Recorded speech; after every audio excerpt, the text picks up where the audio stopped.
जय गुरुदेवाय नमः। आज हम इस कहानी के माध्यम से जानेंगे कि इंसान को दूसरों के प्रति सद्भाव और प्रेम क्यों रखना चाहिए। एक राज्य में एक राजा राज करते थे जिनका एक घनिष्ठ मित्र था जो कि एक सेठ था। वो चंदन का व्यापार करता था, चंदन की लकड़ियों का। अ, तो इसी मित्रता के चलते हुए वो हर हफ्ते एक बार ज़रूर मिलते और प्रभु का सत्संग करते, ध्यान करते। दोनों बहुत खुश रहते। एक दिन क्या होता है कि जो सेठ होता है उसके चंदन के व्यापार में दिन पर दिन गिरावट आने लगती है, क्योंकि उसकी चंदन की लकड़ियों में दीमक लग जाती है।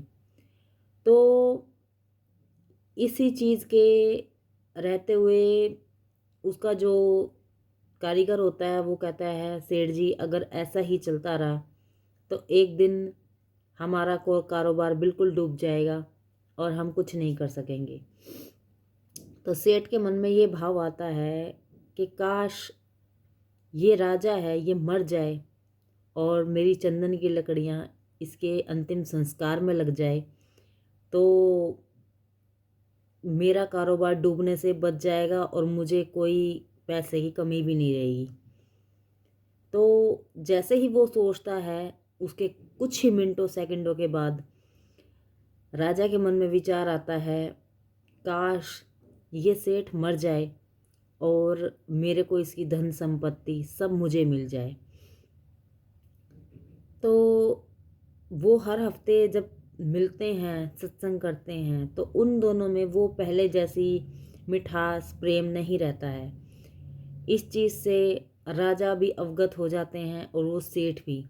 तो एक दिन राजा सेठ को अपने दरबार में बुलाते हैं और कहते हैं कि ऐसा क्या हुआ है कि मेरे मन में तुम्हारे लिए भाव बहुत बुरा हुआ कि मैंने तुम्हारे लिए ऐसा सोचा। तो ऐसा होना तो नहीं चाहिए जब हमारे में इतना प्रेम है। तो यही चीज़ सोचकर सेठ बोलते हैं कि आपकी गलती नहीं है, ये भाव मेरे मन में आया था। तो राजा उसको बोलते हैं कि इतना हमारे बीच लगाव है, उसके बावजूद तुमने ये बात सोची भी कैसे? तुमने अपने अंदर ये कुभाव क्यों लेके आए तुम? तो सेठ अपनी असलियत बताता है कि उसका जो व्यापार है वो दीमक की तरह दिन पर दिन ख़त्म हो रहा है, इसीलिए मैं ऐसा सोच बैठा था। राजा कहते हैं, तुमने ये नहीं सोचा कि मैं राजा को इस बारे में बताऊं, जिससे कि राजा हैं वो अपने दरबार के दरवाजे, अपने कक्ष के दरवाजे चंदन के बनवा सकें, ठाकुर जी का झूला चंदन का बनवा सके। तुमने मेरे लिए अच्छा भाव नहीं रखा, बहुत बुरा भाव रखा। लेकिन फिर भी राजा इसी सोच में कि वो अपने मित्र को खोना नहीं चाहते थे, वो उसकी सारी चंदन की जो लकड़ियाँ थी उन सब के दरवाजे, झूला ये सब बनवा देते हैं।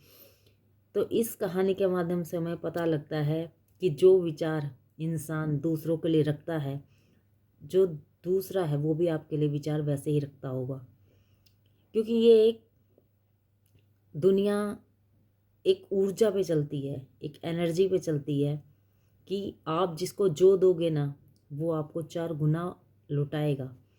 क्योंकि हर एक इंसान है वो परमात्मा का ही अंश है और परमात्मा जिसको जो देते हैं वो उसी इंसान के लिए सही होता है, ना कि किसी और के लिए। क्योंकि अगर किसी को हर चीज़ से संपूर्ण बनाया है भगवान ने, तो उसके खुद के कर्म ऐसे हैं कि वो हर चीज़ से संपूर्ण है, उसमें आपकी जलन कोई काम नहीं कर सकती। और अगर आपके पास किसी चीज़ की कमी है, ये आपके ही कर्म ऐसे हैं जब आपके पास किसी चीज़ की कमी है। इसीलिए अपने कर्मों को सुधारिए, सबके प्रति सद्भाव रखिए, अच्छा भाव रखिए, जिससे कि इस दुनिया में कोई आपका दुश्मन ना हो। क्योंकि किसी के साथ अगर आप दुश्मनाई करते हैं ना, तो इंसान चलते चलते दुश्मन बना लेता है। लेकिन किसी के साथ सद्भाव से जीवन काटना यही ज़िंदगी है। अपनी ज़िंदगी में स्वस्थ रहिए, मस्त रहिए, सबके प्रति सद्भाव रखिए। जय गुरुदेवाय नमः।